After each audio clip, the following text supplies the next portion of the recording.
Atlanta United 2 played later on that night on July 3rd against Memphis 901 FC and had a 2-2 draw at home. Atlanta United 2, I'm gonna say when I say now, it's really confusing. I was looking back on listening to it. I keep saying Atlanta United. Am I talking about the first team or second team? All that I said earlier was about the first team. Now we're talking about the second team. So if I say United or Atlanta, we're talking about the second team. And I know it was really an interesting night on Sunday, for actually Saturday, excuse me, watching the first team play right alongside the second team. And they were, let's say I had the first team on TV and I had the second team on my laptop with ESPN Plus. So I'm watching back and forth, trying to take notes on both of them. And yeah, and the press conference for this, the second team took place, and then the first team. It was just a lot going on. So it was very interesting July 3rd for me. But Atlanta United 2, they were able to get a 2-2 draw against Memphis. They were down 2-0 in the contest and able to get those two second half goals to at least get a point out of the contest. Some big notes from this.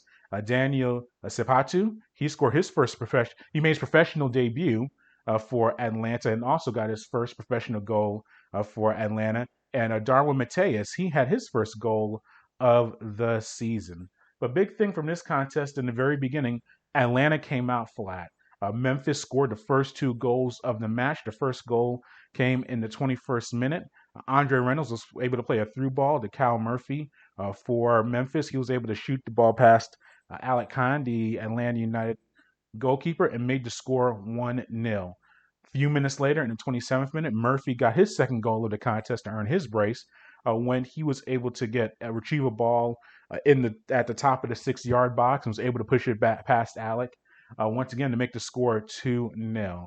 Now, a very interesting moment happened at the end of the first half. We saw a scuffle between the two teams and a lot of words exchanged. Biggest thing in this was two red cards resulted in this scuffle.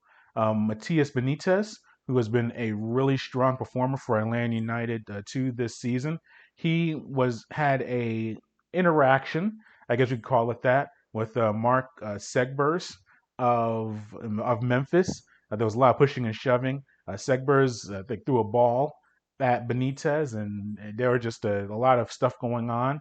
They both end up getting red cards and eliminated from the contest.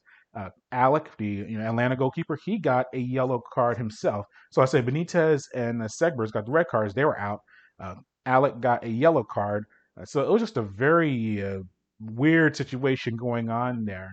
But here is what Atlanta manager Jack Collison had to say about that red card.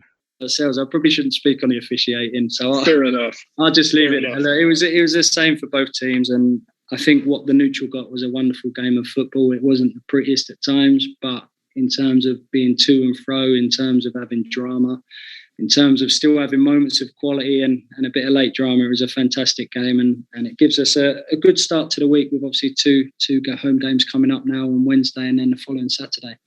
And I'll get to what that entailed is that Atlanta had to go to a 3-man back line, and that actually resulted in a little bit more of a offensive flow for Atlanta, and they were able to get their first goal of the contest in the 54th minute.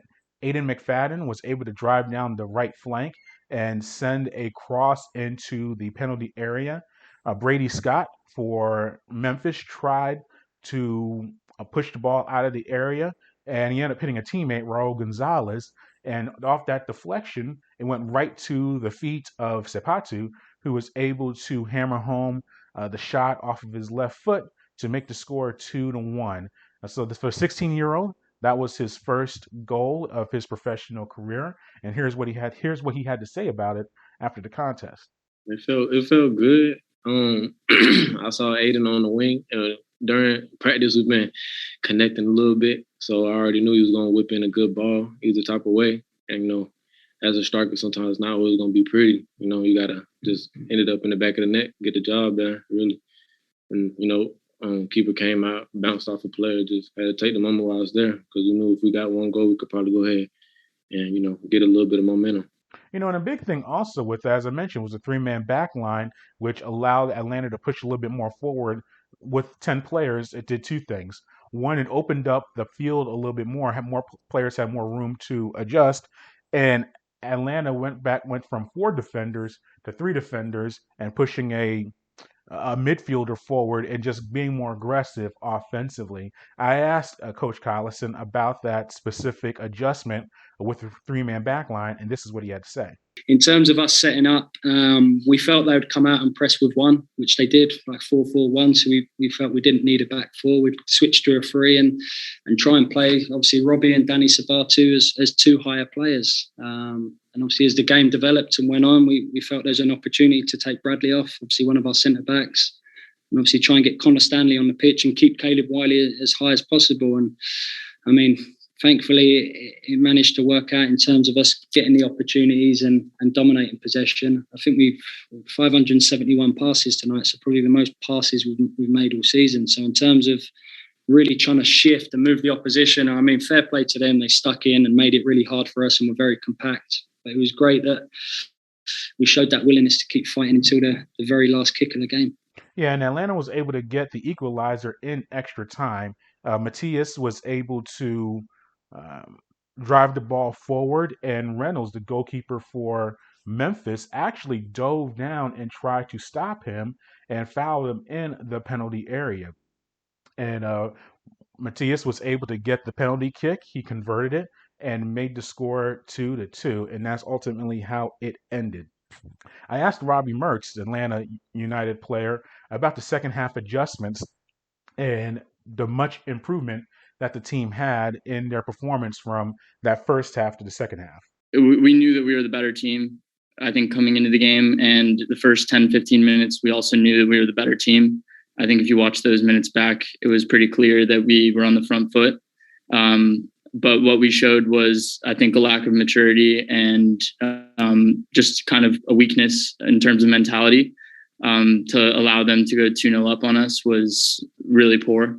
And so, yeah, at halftime, I think it was the first time really this year that Jack let us know that he was very unhappy with the way we approached it from a mental standpoint.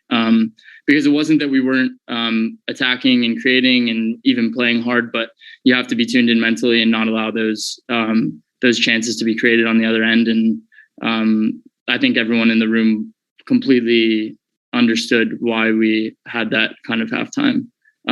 So I think going out for the second half, it was just, look, we need to grind. We're down 2-0. Our backs are against the wall. What are we going to show in terms of our mentality and our ability to get back into a game?